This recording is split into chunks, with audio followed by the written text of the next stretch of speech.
All right, we are recording, and I'm in San Diego. Welcome to Global Business News TV. Dr. Ken Lloyd is with us, and Emily Bron is with us. Emily is originally from what, Moldova, right? Yeah, I was born in Moldova. I lived in Ukraine, short time for Russia, but it was one country in my time, Soviet Union, which does not exist anymore. I lived in Israel. I'm living for the last 27 years in Canada, and it's not my last country I'm living in. Yeah, you spent a lot of time in Mexico. Yes. I am a temporary resident of Mexico.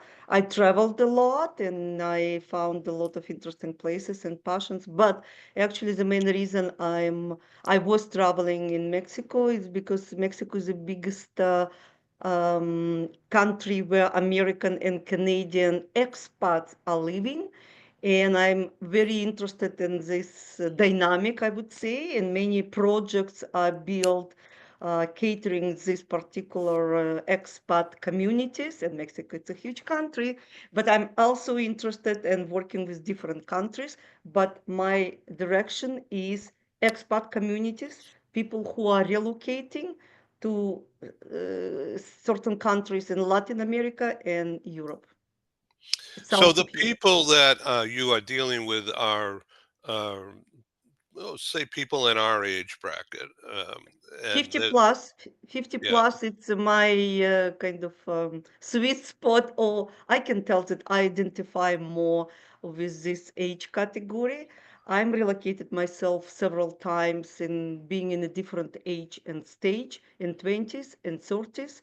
And I understand what kind of priorities and pain points people have in different, age group. But since I'm now belong to the 50 plus group, I would like to help these people, professional 50 plus American and Canadian, to find the best place to live, work, and retire, and actually have a good, prosperous life, active life, living abroad. Isn't that interesting? Ken Lloyd, you were brought up in Northern California, right? Correct. And how long have you been in LA? Since the late 1960s, when I started grad school down here, and then work and li- the librarian that I married. I went to the library when I was studying for my PhD, and the best thing I checked out was the librarian. So we've been married for 50 years. Congratulations. That's Yeah, but great. found the work opportunities in the areas I'm interested in really meshed perfectly at the time for me in Southern Cal. And I do Yeah. like the weather a lot. Yeah, I know. That's great. Yeah. So It's very yesterday, interesting. In yes. school, I was dreaming to be librarian. Oh, wow. And I've never worked. I mean, I very like libraries and books, but you just get me back. How I didn't become librarian. I know why I didn't, but it was my dream. But life turned, Yeah. many different directions. And here I'm with you. Yeah. No, isn't that great? So Ken is an well-known author and Mhm. a columnist, a newspaper columnist, and he's just published a new book, and it's called um,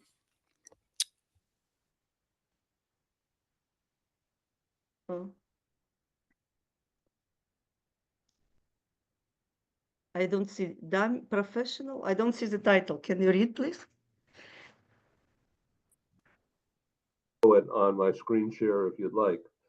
It's called Performance Appraisals and Phrases for Dummies. And this is edition number 2. And okay, it's a little hard to read from this angle, but Ken, you're welcome to upload the image if you want. But that's Well, appraisal of what? Of properties? Sorry, I'm not clear. Ken? it's a book on employee performance appraisal. Uh, Basically, working with employees on their performance in the past and helping them set a new course of correction, training, development, career planning going forward. So it's the performance evaluation. Some people call them performance reviews. I had done a book for the Dummies people about 15 years ago, and then they had requested, and I certainly agreed to doing an updated new edition because the field has really changed. So that's where we are with this. And when you picked up the book, something happened to your sound. I'm not sure if it's back now. Yes, it is. Can you hear me? We got you. Yes. Yeah, perfect. Yeah, Yeah, yeah. So I'm Okay, just yeah. wondering So how employees like your book. Like, do you get a feedback from employees about the book? yeah, certainly on the first edition. This one literally came out on Tuesday, so not too much feedback yet, other than from the reviewers that thought it was definitely worth reading. But yeah, it's a helpful, hands-on, readable book that really talks about the process and how to really implement it, what steps and strategies you can take to work effectively and productively, ethically and fairly with your employees to provide them with what used to just be called feedback. Now it's also called feed forward, which is helping them grow and develop and improve their performance, meet their motivations, and help them get to the goals that they'd like to reach at work and, frankly, in their careers all the way down the road. yeah, if Ken, if you would like to upload the book cover, my screen share is available to you if you'd like to do that. Let, let's see what we can find out here. Hold on one sec. Well, I could here. Let me do this. Just this will show you the cover of the book,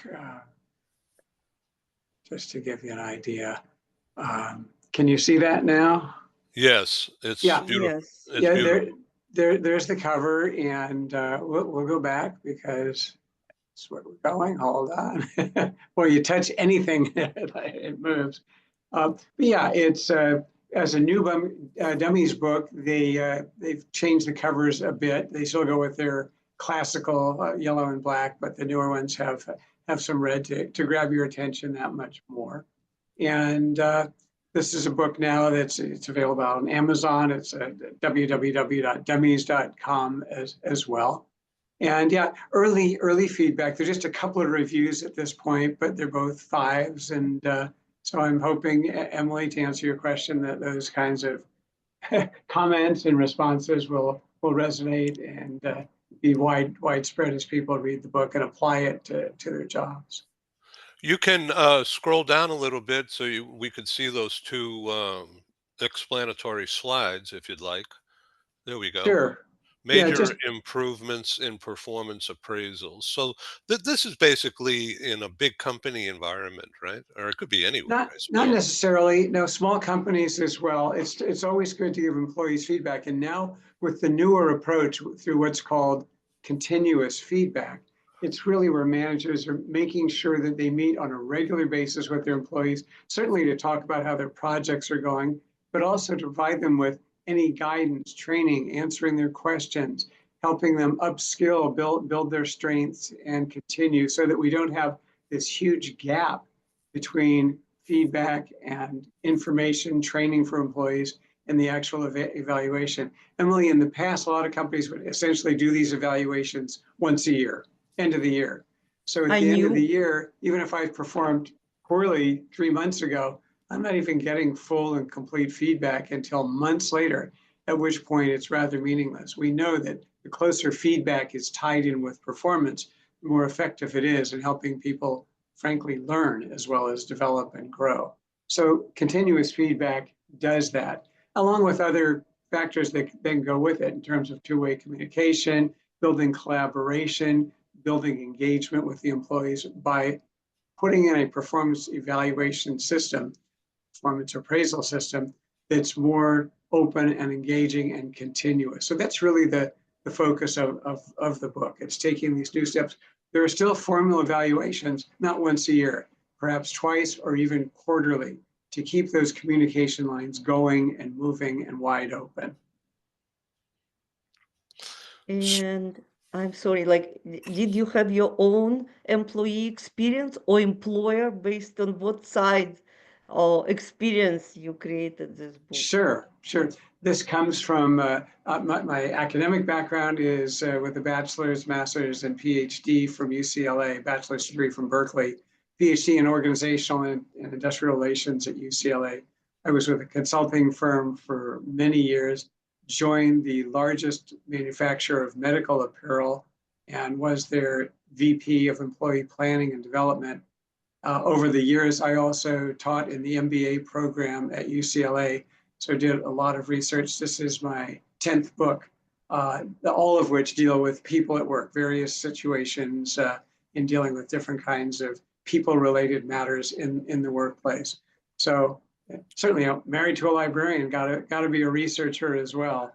And so a lot of research goes behind what I write, although I try to write more in a readable, less academic tone, so it could be a little bit more hands-on, a little bit more usable than just pure studies that are really more for the academic community.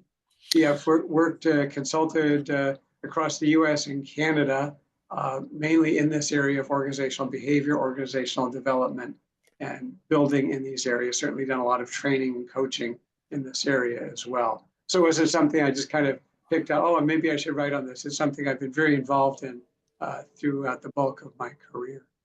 So over the years, you also had a very popular newspaper column, an advice column. Yeah, for 20 years it ran in newspapers across the US and even in some in Canada. It was focused on any workplace questions that people have.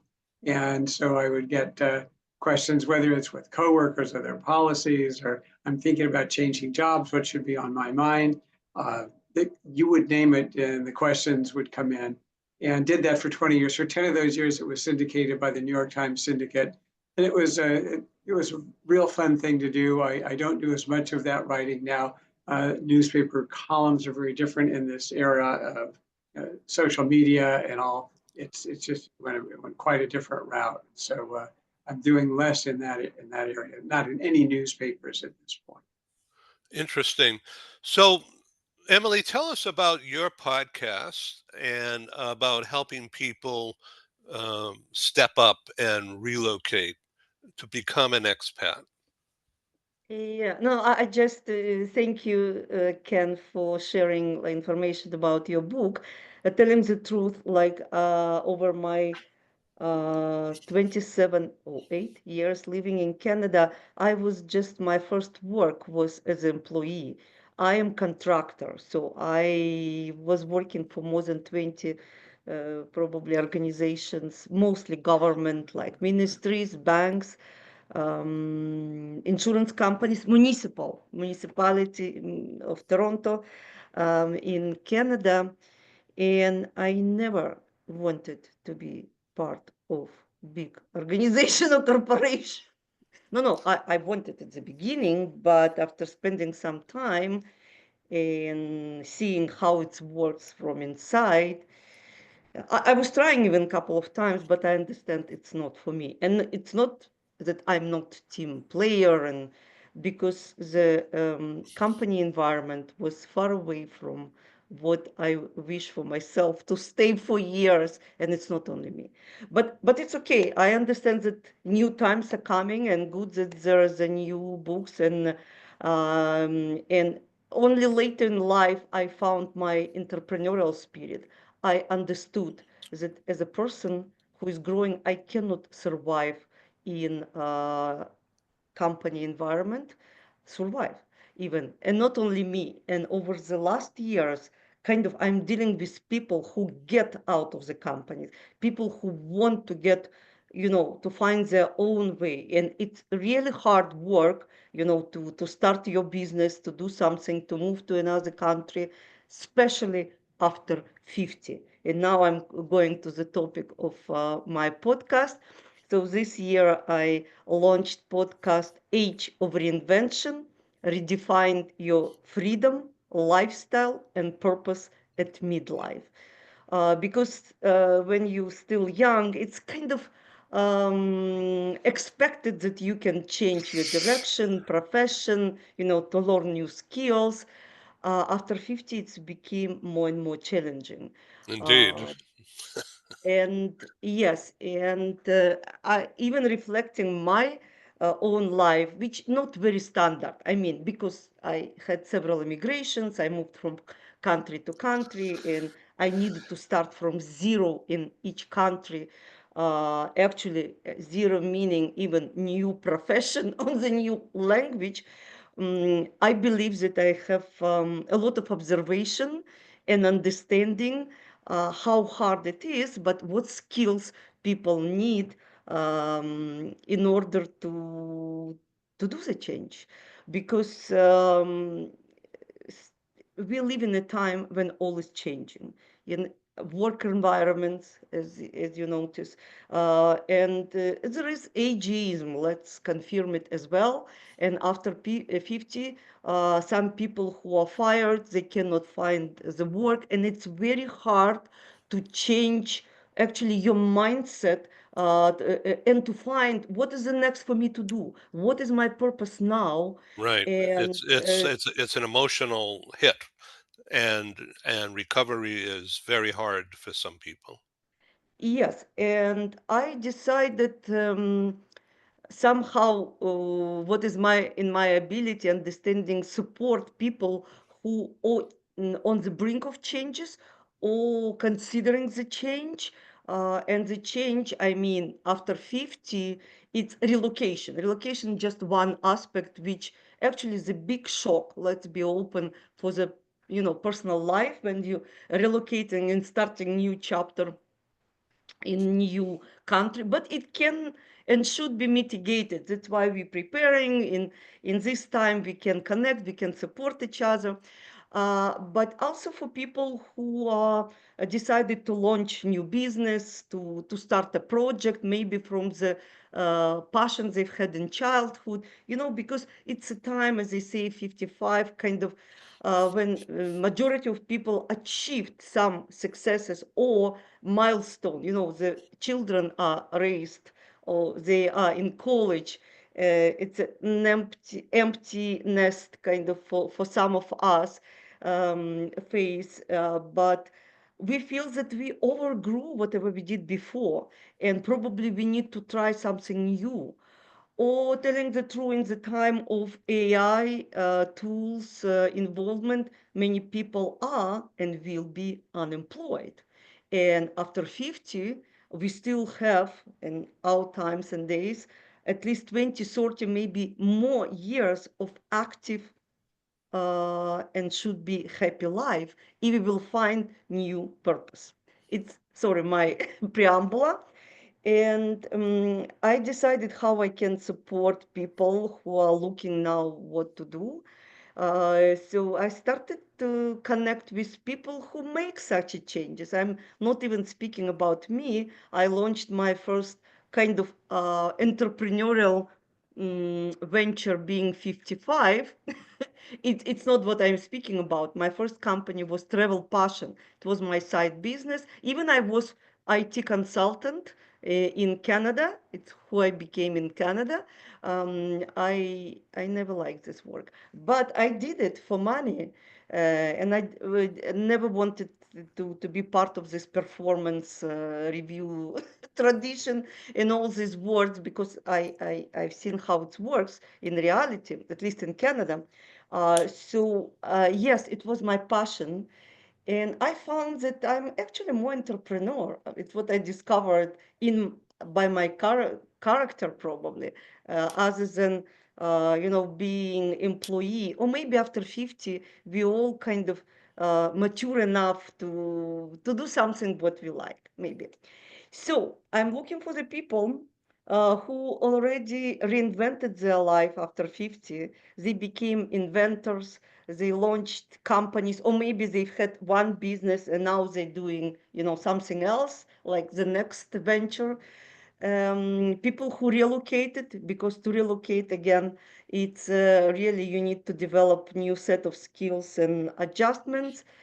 And I'm sharing these stories for others because I believe that experience of these people is very valuable. And it's not only experience, it's ideas, how people get it, what they're doing. Even people who retired. Like I have a bunch of stories about people who retired, say at 65, and how actively and interestingly, I would say, they are living now. They create clubs, they create courses for others, they educate, they so the multiple stories.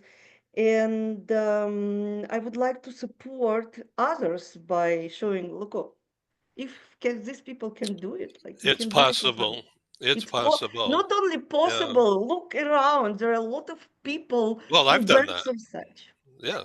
Yeah. I started this in 2020 when COVID crashed my live conference event business, and no more. And so I started the Zoom. Ken, you've been in a straight line for years, but you've entered into different segments of Mm. b- being a professor and a teacher and a consultant and a business writer. Yeah, I think the key point is, and one takeaway for me, of course, is that to try to understand individuals' motivations, and in our jobs, in our work, in our careers, we would like to be doing stuff each day that meets our needs. It's things, behaviors, actions that are truly satisfying and personally rewarding to us. For some people, this can change as they engage in various experiences during their careers, and perhaps at 50 it's time to do something really different and to go back to some of the thoughts I had earlier that I really would like to do X. uh, Others, it's a matter of, gee, within this organization, can I continue to meet, learn, grow, and get to the goals that are personally important to me? Sometimes it's in a small organization, sometimes it's in a large. There are organizations in which people with entrepreneurial objectives and motivations and spirit can actually fulfill them. Some organizations are structured to do that. In other cases, as we go through life, I think the message is, let's see where we are. We want to continue our learning and our growth. And if it means to make a change, it sounds like it would be great to have someone like Emily on your side to say, oh, Mm. look, here's a way to widen your thinking on opportunities that you can pursue and where you might want to pursue them, whether it's still right where you are or whether it's in Mexico City or Paris or Toronto. Uh, let's talk about it. And this is a time where excuse me, people are living longer, and our careers don't end at 65. And we had heard yesterday about a firm that lets everyone go. You turn 65, you're out of here. That's a great loss of institutional knowledge and experience and skills. And what happens to these people, the worst step, in my opinion, and research does support this, is to just simply retire. Okay. That's a great way to turn your health around and start feeling kind of sickly and depressed and upset and out of touch and out of date. Uh, so retirement, it's just what Emily is saying, finding these other things to do, whether it's a club or doing teaching, or why accept retirement at 65? At that age, people are still, many are still quite vital, have great amounts of energy and mental contributions that they can make in all sorts of fields. So to not step back and say, all right, I'm done. What can I do now? What else can I learn, grow, develop? What can I provide to others now that I'm at this point? So 65 is still young and vital, and it's a mistake for organizations and frankly for people to think differently, you know, to just step Excuse back. What are my motivations? What are my needs? What am I really seeking in life? And how do I pursue them?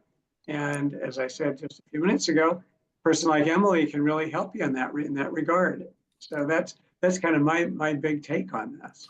We did a Yeah. series of talk shows, Emily and I, a couple of years ago, and you went you spent time living in different places in Mexico, and I remember one time, well, maybe more than one, you got into community in a mountain area, and it was international, and it was healthcare oriented.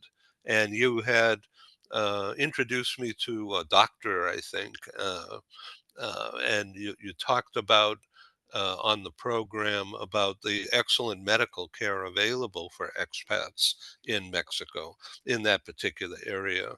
But I don't remember the name right now.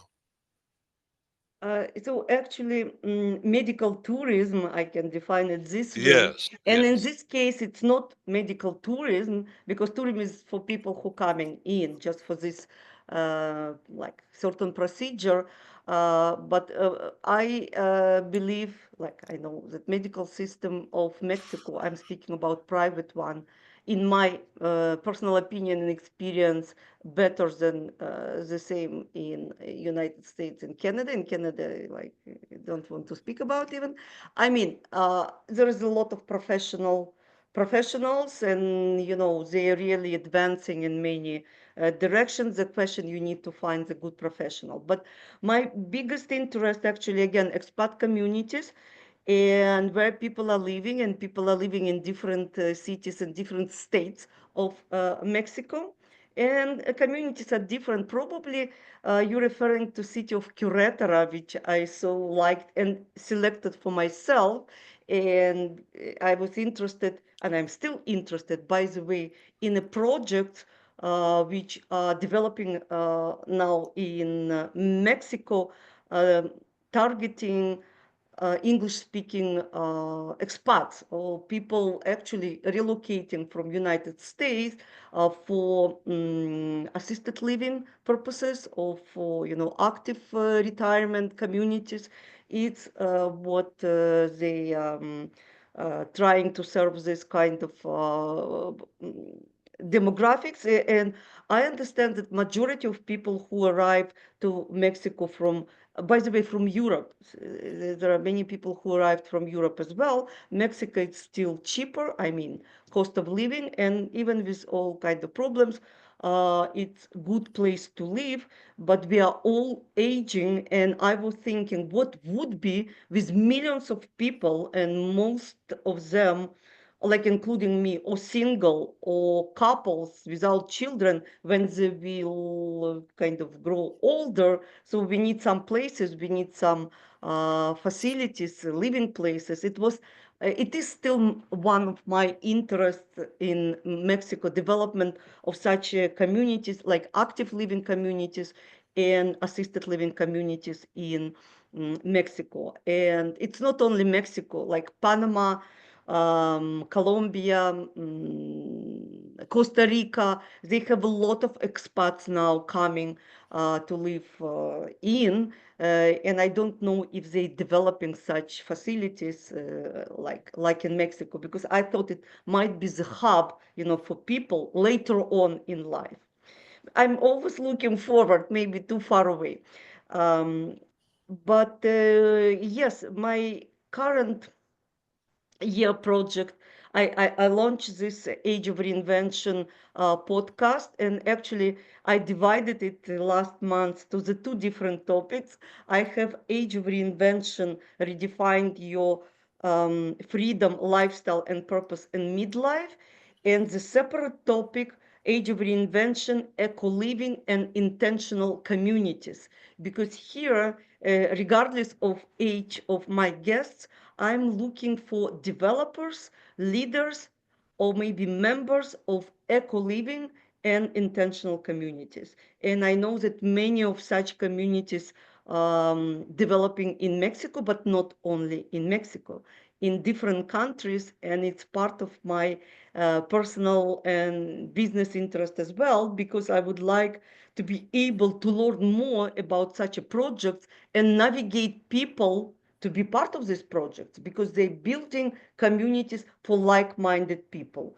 People have different minds and different likes, but it's important to find your community, because I'm sure, I believe that every success in your active life after 50 um, actually rely on community.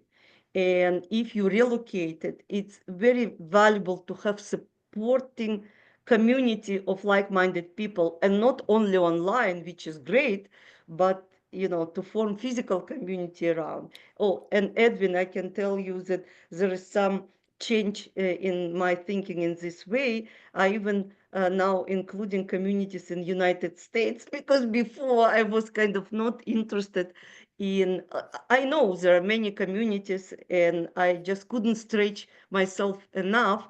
But it just happened this way that I met several people, and women and men in United States who are building such communities, and I would like to spread the story about communities in Texas and Arizona, because it's intentional community, and I like that people devoting their life, and they are all after 50 or 60, they devoting their life to build intentional communities. Like one, it's for 55 plus single woman who don't have, home, or just to be together and support each other. Another, it's different, like eco-living in Texas. It's couples that I already connected with. So intentional communities, that's an Mhm. interesting Uh, phrase, isn't it, Ken? Yes, yes. And I learned about intentional communities like years ago from one American lady from California who were trying to build and actually build two intentional communities for American retirees in Ajijic, Mexico. It's how I learned about it. And lately I see the spread of different kind of grassroots communities, I would say. Oh, I've had interview last week with lady from Ireland. They building intentional communities for homeless. So there is different intentions, but the movement itself, it's really touching my heart. Fascinating story. Wow. Yeah. Intentional communities. Yes. I intend There to are do. several in Yeah. California, by the way. No, eco living. Eco living, there is communities for freedom loving people, and I kind of support these communities, like in Panama, in Mexico, in different intentions. But people are trying again to be together, to support each other. I will see how it's gonna work, because sometimes the best intentions are leading to the, it's not working. But I hope, and people get conferences, they gather together, and I'm participating in online conferences of such organizations to learn more about new projects, new leaders, and I hope they will attract a lot of people, because people are running from the cities, even from the nice ones. Younger people not satisfied, and I very understand them with cost of living, with growing inflation. Like, I'm looking to realities. I spent years.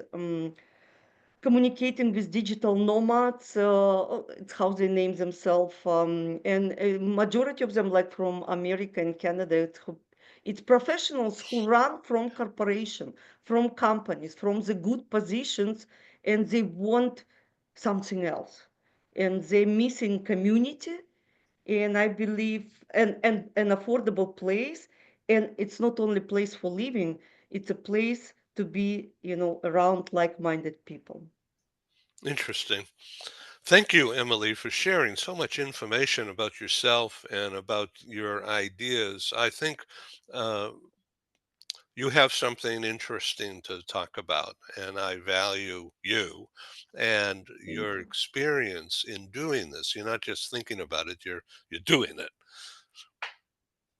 Yes, and my next project, not enough that I was speaking about.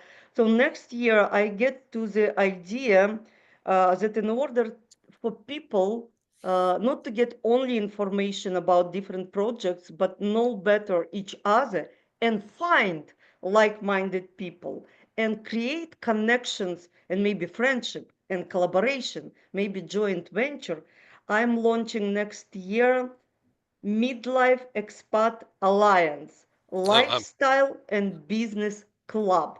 I would like to connect people in North America, and now I mean the US, Canada, people who planning to relocate or to change something in their life, with expats who already relocated, the same English speaking people. It might be from America or other country professionals who are living now in Latin America and Europe.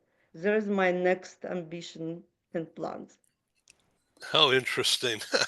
Thanks for being my guest today.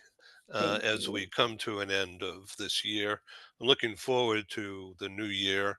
It will be stimulating, won't it, Ken?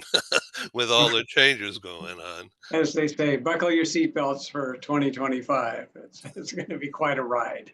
I think so. Yeah. So Yes. I appreciate your time today, and I'll get this recording back to you at the end of my day today. Oh, thank you very much. I was expecting there will be more conversations and we will speak about international relocations, but probably people now in stage of relocating or organizing the events. Well, there will be a distribution of this program across our network, our established network. It is easily going to exceed 100,000 deliveries, mainly through LinkedIn, but also through my YouTube channel, which is very active, and globalbusinessnews.net. And all of that connects to Spotify and RSS feed, and so it just gets recirculated around. There's a lot of people out there who don't want to be visible on the TV screen, so they watch what we produce religiously. Great. Yeah. Thank you, Edwin, for doing this great job and redistributing. And I will look, what is the name on Spotify? Because I'm on Spotify now. For Yeah, the, Spotify, yeah, it's just under Global Business okay. TV, and but that's a new thing for me because in the past I didn't care about Spotify. I just wanted to build my own network, not help someone else build theirs. So Yes, I say la understand. vie, right? All right, Ken, thank you so much for your time. Thank you, Emily. Your thoughts are excellent. One, it just triggered a thought for me that organizations, businesses also have a community aspect. We would like our Yeah, organization to be the kind of community that values every individual, that's open, honest, welcoming, safe, trustworthy, and focused on the kinds of positive trends and themes that the employees and the individuals bring. Uh, like a community, an organization has a climate, and it has a culture, and we want to be aware of what that is in our organization and make sure that we have good alignment between where this entity is going and its members, the people who are in it. And to look at it from that standpoint as well, it really kind of integrates your thoughts about communities and intentional communities, because in a real sense, organizations need to be intentional communities as well. What kind of intent are we bringing to this organization, AKA this correct. community? That's exactly what Absolutely. Stephen was talking about. Stephen Howard, author of Humany, um, his that's intentional. Yeah, that idea of talent care.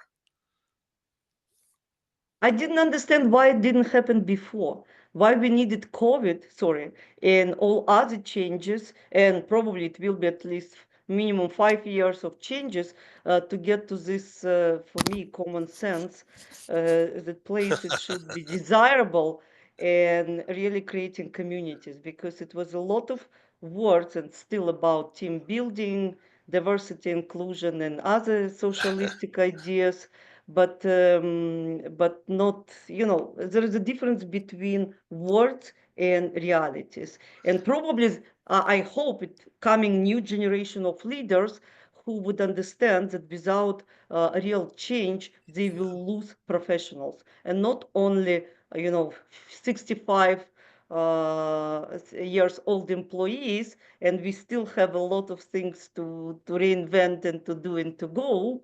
By the way, I'm speaking. I'm never speaking about retirement in common sense. I'm speaking retirement from the past. starting your new life chapter, retirement from the past, because you still have a lot to contribute. You have life experience, professional experience, you're full of ideas. You just need a little bit support and courage. Somewhere in my past, I heard the phrase in another language, Yiddish, I think, cycle, which is common sense, but smart common sense. But I'm not one to Wisdom. talk in that language. No, no, but the language is good, even I didn't understand the word. Yeah, it's all right. It's my Uh, accent. no, no, but the what sorry, what I'm trying to say is there is a big gap between words and nice, mission, vision, and other words, and how it actually work in organization.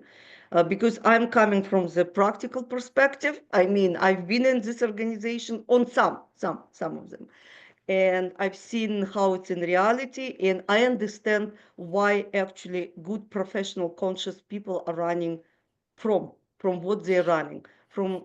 you know if this gap will be really eliminated.